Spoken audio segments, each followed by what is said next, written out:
Yeah. I got what is mine. No enemy can take what is mine away from me.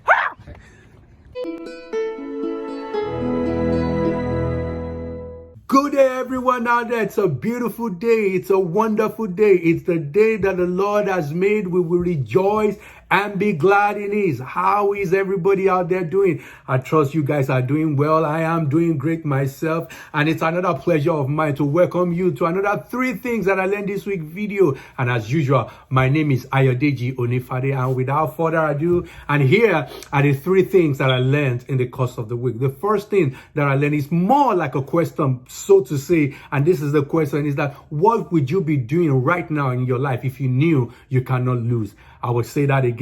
What is that one thing in your life right now that you will be doing if you knew you cannot lose? You know, most of the time in our life, there are things we want to start. Maybe you want to start a business. You want to invest in some stock or something, that are projects that you want to embark upon, degrees that you want to take, even a girl you want or a guy you want to speak to, but something keeps holding you back. The fear of failure, the fear of rejection, the fear that maybe you probably not achieve that thing. So we have a whole lot of constraints in our life that is keeping us from achieving or going to do that thing which we so desire, or we have, decided to do. But I want to ask you a question. What if you knew you cannot lose? What if you know that you would always succeed? What if you knew you cannot fail in any endeavor that you set your heart upon? What would be that one thing you will be doing right now? What if the angel of the Lord came to you and spoke to you and said, look, whatever it is that you want to do right now, you will not fail in it? What are those things? Or what is that one thing that you will go all out without caring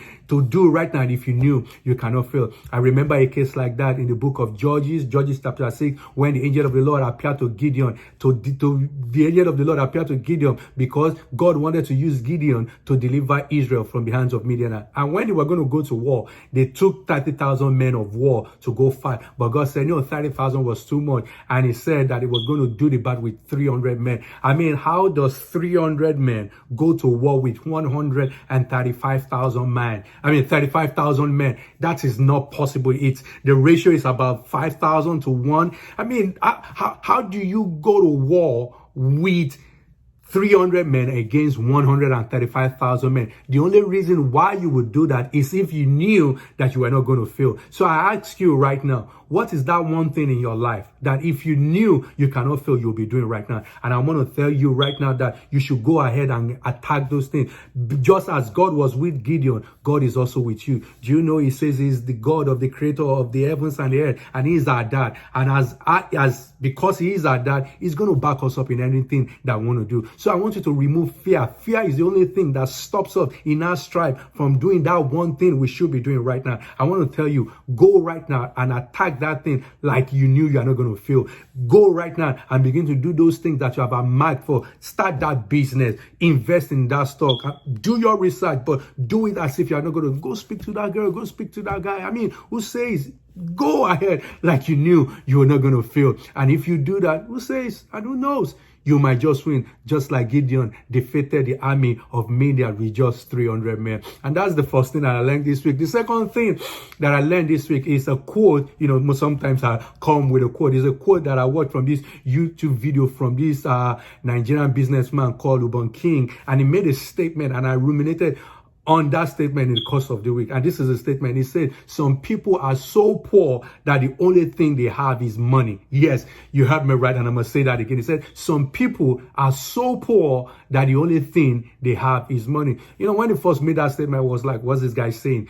You are saying people are so poor that the only thing that they have is money. What else could you want besides money? What else could you want? Everybody is out there waking up very early in the morning, trying to get the dollar, trying to get the naira, whatever currency that you spend in whatever part of the world you're in right now. How can you tell me that people are so poor and the only thing they have is money? And as I began to think about it, and I was like, that's so true. Some people don't have anything apart from money that they have. Some of them were money that they inherited, money that their parent or grandparent left for them. And without that money, take that money away from them, they have nothing. They have no value. They have no invention. They have nothing to attach to them apart from that money. And that got me thinking about what the scripture says in the book of Proverbs chapter 4, verse 7. It said, wisdom is the principal thing. He said, get wisdom. He said, in all they are getting, get understanding. And that got me thinking that that's true. A lot of people, when they are so poor that the only thing that they have is money, and when their businesses come crashing, when their stock come crashing, when things happen and they don't have that money anymore, they go commit suicide because they know they can't rebound. They know they have nothing else besides money. And that was like, that's true.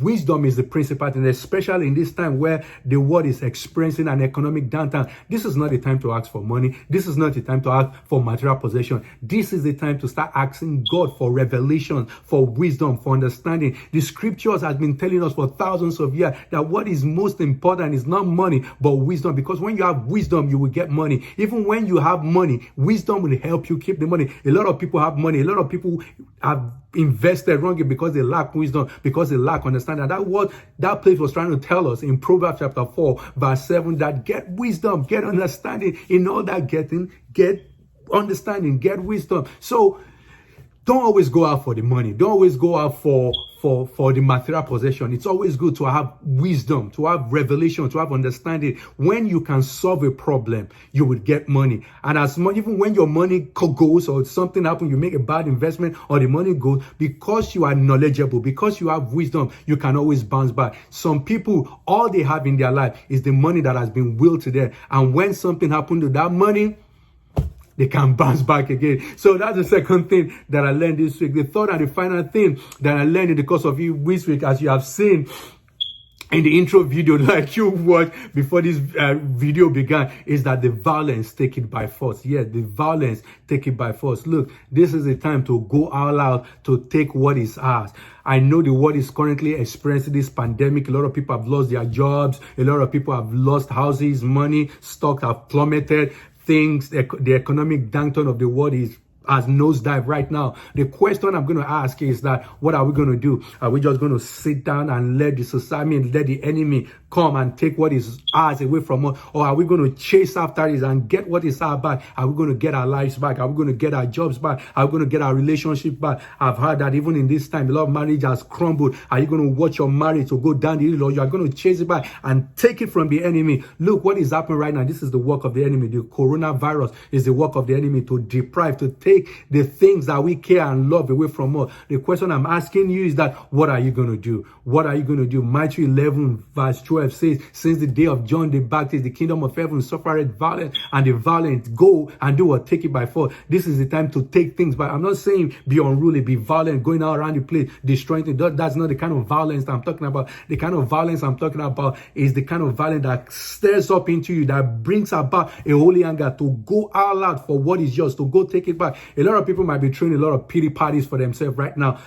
brooding and sulking and doing like, yeah, the world has been unfair to me. God has been unfair to me. God is this, God is that. Look, bro, this is the time for you and I to stand up and go after the enemy and take back what is that. Are you going to sit down on your butt and let the enemy just come and rob you and take what is yours? Look, you work for this thing. This is your life, Lord. I don't care what the coronavirus has taken away from me, but this is what I know. I know you can go back. David, when the enemy came and stole all his belonging, he was crying, but somehow somebody made him to realize, let's pray to God. I don't know where that inspiration also come. Maybe somebody told him, let's pray to God. He asked God, Lord, should I pursue? God said, pursue. You know, he could have stood there and throw a pity party and cry all day long. Those things will not have come back. But he asked God, should I pursue? God said, pursue. And he pursued. The Bible said he recovered all. This is time for us, by revelation, to pursue those things that have been lost, to pursue those things that we want, to pursue those things that has been taken away from him. Be your job, be your career, be your marriage, whatever it is that have been taken away from you,